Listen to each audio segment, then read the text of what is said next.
दोस्तों, उत्तर प्रदेश का एक ज़िला है गोरखपुर और गोरखपुर के पास में एक फ़ेमस जगह है, जिस जंगल के नाम से फ़ेमस है उसका नाम कुसमी जंगल होता है। उस कुसमी जंगल में सुबह-सुबह लोग टहलने और दौड़ने के लिए निकलते हैं। तो दोस्तों वहाँ पर एक जगह पर कुत्तों की काफ़ी चहलकदमी होती है और बार-बार कुत्ते उधर को जा रहे होते हैं। तो वो जो लोग होते हैं, वो सोचते हैं हो सकता है यहाँ पर कोई चीज़ पड़ी हो, तो वो भी जाकर उन कुत्तों की तरफ जहाँ वो जगह होती है वहाँ पर देखते हैं, तो एक महिला का शव पड़ा हुआ होता है, जो बिल्कुल नग्न अवस्था में होता है, उसके तन पर एक भी कपड़ा नहीं होता है। तो वहाँ पे जो लोग टहल रहे होते हैं वो अपनी एक जो ओढ़े हुए अंगोछा या लोई होती है वो उसके ऊपर कपड़ा डाल देते हैं और उसके शव को ढक देते हैं। उसके बाद वहाँ के जो लोग होते हैं, वो दोस्तों आपस में बातें कर रहे होते हैं कि इस महिला के साथ कुछ तो गलत हुआ है और शायद इसके साथ दुष्कर्म किया गया है, उसके बाद बेरहमी से इस महिला की हत्या कर दी गई है। लोग वहाँ पर 112 पुलिस और थाने की पुलिस को सूचना देते हैं और वहाँ पुलिस को बुलाते हैं। तो दोस्तों जैसे ही पुलिस वहाँ पहुँचती है तो उस महिला के शव को देखती है, तो वहाँ के जो निवासी होते हैं उनसे दोस्तों पूछताछ करती है कि आखिर ये महिला को आप लोग शायद जानते होंगे। वहाँ के जितने भी लोग होते हैं वो कहते हैं कि इस महिला को हम नहीं जानते, यहाँ पर शव पड़ा हुआ था और इसकी सूचना हमने आपको दी है। दरअसल दोस्तों पुलिस वहाँ पहुँचने के बाद उस शव को कब्जे में लेती है और उसके जो फ़ोटोग्राफ्स होते हैं, उसके जो फेस चेहरा होता है वो थानों में भिजवा दिया जाता है और उसके शव का पंचनामा भरने के बाद दोस्तों उसके शव को पोस्टमार्टम के लिए भेज दिया जाता है और जब पोस्टमार्टम की रिपोर्ट पुलिस के पास आती है तो पुलिस के पैरों के तले से ज़मीन खिसक जाती है। दरअसल उस पोस्टमार्टम रिपोर्ट में पता चलता है कि इस महिला की जो हत्या की गई है और उसके साथ दुष्कर्म किया गया है, वो महिला दरअसल आँखों से अंधी है। पुलिस भी हैरान हो जाती है, बेचैन हो जाती है कि एक अंधी महिला के साथ इतनी बर्बरता आखिर किसने की होगी। पुलिस मामले की गंभीरता से जाँच करती है और जाँच करने के बाद उस महिला की शिनाख्त करने के लिए लोगों से पूछताछ करती है, तो एक व्यक्ति जो होता है वो वहाँ सामने आता है और उसी थाने में एक गुमशुदगी की रिपोर्ट पहले से दर्ज होती है और वो थाने पहुँचता है और कहता है कि ये मेरी पत्नी रिया है। इस नाम को काल्पनिक रखने के लिए किसी के नाम के आधार पर ये नाम लिया गया है, जो रियल नाम है उसको नहीं लिया गया है। ये नाम काल्पनिक है। दोस्तों जब वो व्यक्ति बताता है कि ये मेरी पत्नी रिया है और इसकी किसने हत्या की है, तो वो वहाँ रोने लगता है। तो दोस्तों जो वहाँ के पुलिसकर्मी होते हैं वो उसे दिलासा देते हैं, उसके कंधे पर हाथ रखते हैं और कहते हैं कि आप रोइए मत, जो हो गया है वो तो वापस नहीं आएगा। दरअसल वो कहता है कि मेरी पत्नी की जिसने हत्या की है, उन हत्यारों का जल्द से जल्द पता लगाओ, मेरी पत्नी तो अंधी थी, आखिर उसने किसी का क्या बिगाड़ा था। पुलिस इस मामले की गंभीरता से जांच करती है और एक व्यक्ति को आखिर गिरफ्तार कर लेती है। जब वो व्यक्ति इस केस की पूरी कहानी बयां करता है जो आरोपी होता है, तो पुलिस के भी पैरों के तले से ज़मीन खिसक जाती है और अखबारों और सोशल मीडिया के माध्यम से जब ये खबर फैलती है, तो लोगों के होश उड़ जाते हैं, लोग परेशान हो जाते हैं कि आखिर इतनी बर्बरता कोई कैसे कर सकता है। तो आज जो सच्ची कहानी मैं आपके सामने लेकर आया हूँ, ये कहानी इस रिया से संबंधित है और उसका जो पति होता है, उसका नाम भी मैं आपको आगे बताऊँगा और इसकी कैसे हत्या की गई थी। इस कहानी को देखने के लिए दोस्तों अंत तक आप बने रहिए।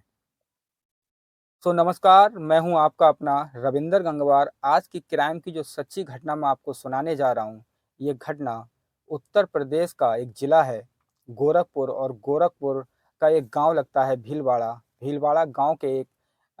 गाँव के मुखिया होते हैं, जो एक परिवार होता है, उस गाँव के जो मुखिया होते हैं, उसके घर के बराबर में एक परिवार रहा करता था, जिनका नाम राकेश सिंह होता है और राकेश सिंह की पत्नी जो होती हैं, वो प्रियंका होती हैं। उनके 2 बच्चे होते हैं और ये कहानी की शुरुआत यहाँ से शुरू होती है। तो गाँव में उनका जो परिवार होता है वो मज़दूरी कर अपना पेट पालता था दोस्तों। तो उसी दौरान उनका एक बड़ा बेटा होता है नवीन और एक छोटा बेटा होता है सुमित, जो शादी के लायक हो जाते हैं और शादी की उम्र के दौरान ही उनके लिए बहू की तलाश की जाती है। तो जो राकेश सिंह होते हैं अपने परिवार का मज़दूरी कर पालन-पोषण करते हैं और उनका जो बेटा होता है नवीन, जो बड़ा बेटा होता है उसकी शादी की बात चल रही होती है और उसको भी मज़दूरी कर वो अपने परिवार का पालन-पोषण करता रहता था और उसका जो छोटा भाई होता है सुमित, वो दरअसल शराबी होता है और शराब के नशे में हमेशा धुत रहा करता था। दोस्तों, उसकी शादी कर दी जाती है और जो उसकी पत्नी होती है उसका नाम रिया होता है और जब शादी करके घर आती है, तो नवीन की जो किस्मत खराब होती है उसे पता चलता है कि उसकी बीवी आँखों से अंधी है और उसे दिखाई नहीं देता है। मतलब दोस्तों बिल्कुल उसे दिखाई नहीं देता था लेकिन कुछ पास से जब वो देखती थी, तो उसे धुंधला नज़र आता था। इस बात से भी नवीन परेशान नहीं होता है और नवीन अपनी पत्नी की सुरक्षा के लिए और उसकी आँखों के लिए कहता है कि आखिर अब तुम मेरी पत्नी हो, मैं तुम्हारा इलाज कराऊँगा। दरअसल कुछ समय इसी तरीके से बीतता जाता है, समय निकलता जाता है, जो परिवार होता है वो चलता रहता है और आखिर ये लोग मज़दूरी करने के बाद अपने परिवार को पाल ही रहे होते हैं, सब कुछ अच्छा चल रहा होता है। तभी दोस्तों एक दिन ऐसा आता है कि इस परिवार में फूट-सी पड़ने लगती है। जो छोटा भाई सुमित होता है वो दरअसल शराबी होता है और उसी दौरान वो शराब के नशे में अपनी भाभी को गलत नज़र से देखता रहता है क्योंकि जो उसका भाई नवीन होता था, जो उसकी शादी नहीं हुई थी तो वो शराब पीने के लिए, घूमने के लिए पैसे दिया करता था।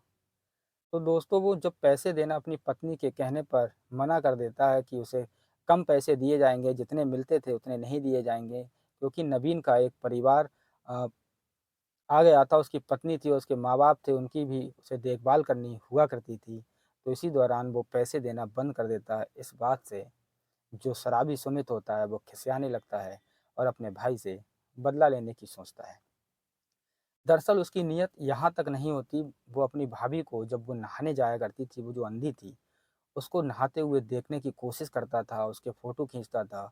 वो भी सोचता था कि जब नहा कर निकलेगी तो कमरे में ही जाएगी, तो वो अपने कमरे की तरफ नहाने के बाद जब जाती थी तो अपने जो टॉवल होता था, तौलिया होती थी, कपड़े होते थे, वो उतारने के बाद बिल्कुल न्यूड हो जाती थी, तो उसी दौरान उसके जो हवस था सुमित के अंदर, वो हवस जाग जाता था और अपनी भाभी के साथ गलत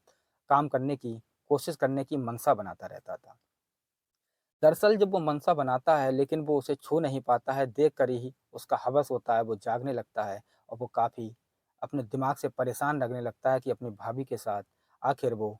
दुष्कर्म करने की कोशिश करने की सोचता रहता है। ऐसे ही इसी तरीके से काफ़ी दिन बीतते रहते हैं, जब उसे मौका मिलता था अपनी भाभी को देखता था, गलत नीयत से, गलत नज़र से अपनी भाभी को जब देखता था, तो वो उसके साथ अवैध संबंध बनाने की सोचता था, उसके दिमाग में हवस सा जाग रहा था।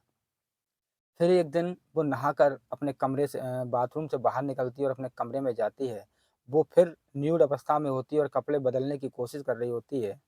तो उसी दौरान ये सुमित जाता है, उसे कसकर पीछे से दबोच लेता है और उसके साथ दुष्कर्म करने की मतलब संबंध बनाने की शारीरिक संबंध बनाने की कोशिश करता है, लेकिन वो उसे धुतकार देती है और उसके साथ हाथापाई करके उससे अलग हो जाती है और उसे वार्निंग देती है। लेकिन वो नहीं मानता है। वो ये मौका तब देखता था दोस्तों जब नवीन बाहर काम करने के लिए 1-1 हफ्ते के लिए जाता था और उसके जो माता-पिता थे वो भी घर में नहीं हुआ करते थे। तो उसी दौरान ये मौका ढूँढता था उसके साथ दुष्कर्म करने की हवस के कारण सोचता था। एक दिन जब घर में कोई नहीं होता है, उस दिन उसके हाथ में मौका लगता है और एक उसका ममेरा भाई होता है जिसका नाम मनीष होता है। वो दोनों मिलकर अपनी भाभी को चुपके-चुपके देख रहे होते हैं और उसकी वीडियो बना लेते हैं और फ़ोटो खींच लेते हैं। और वो अपनी भाभी से कहते हैं कि तुम तो अंधी हो, तुम्हारे हमने फ़ोटो खींच लिए हैं और वीडियो भी बना ली जिसमें तुम्हारे तन पर एक भी कपड़ा नहीं है, बिल्कुल नंगी हो। दोस्तों इतनी नीयत जब उस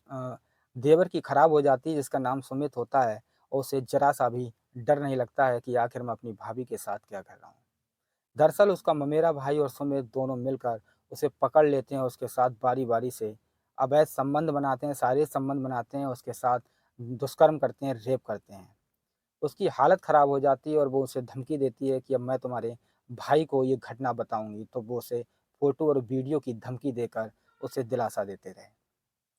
दरअसल वो महिला घबराई हुई होती है और वो महिला किसी से चाह कर भी शिकायत नहीं कर पाती है। तो इसी बात का वो दोनों हमेशा फ़ायदा उठाते थे और जब-जब उन्हें मौका मिलता था, तो उसे न्यूड अवस्था में करने के बाद उसके साथ दुराचार बारी-बारी से करते थे, दुष्कर्म, रेप करते थे और अपने मन की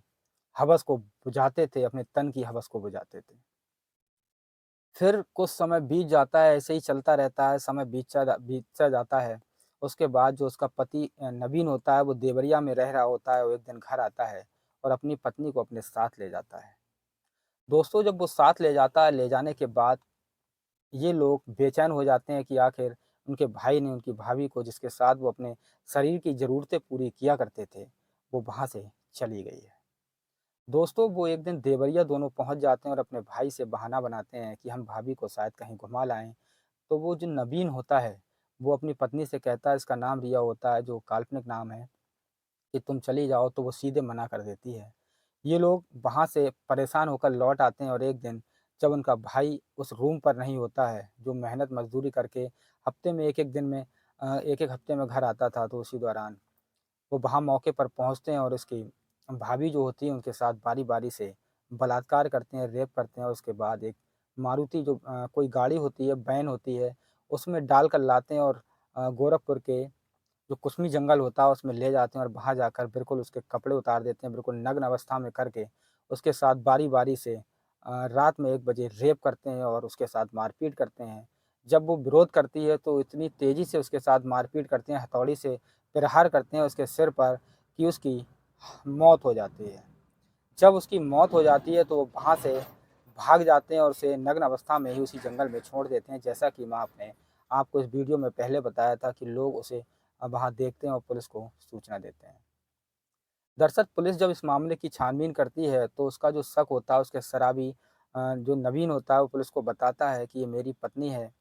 और मेरा एक भाई है सुमित और ये यहाँ आते थे। तो कुछ लोगों ने भी उनको वैन में जाते हुए देखा था। इसी आधार पर पुलिस सुमित को उठाती है और सुमित के आधार पर बयान लेती है तो सुमित कहता है कि मैंने ऐसा कुछ भी नहीं किया है। लेकिन जो मोबाइल की लोकेशन और इससे पुलिस को पता चलता है कि ये इस समय इस जंगल में मौजूद था और उसके भाई मनीष जो ममेरा भाई होता है, उसे भी गिरफ्तार कर लेती है और गिरफ्तार करने के बाद जब सख्ती से पूछताछ करती है, तो दोनों आखिर टूट जाते हैं और अपना जुल्म कबूल कर लेते हैं।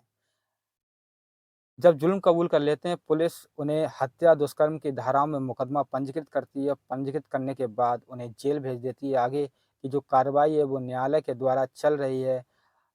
हमारा उद्देश्य इस कहानी को सुनाना,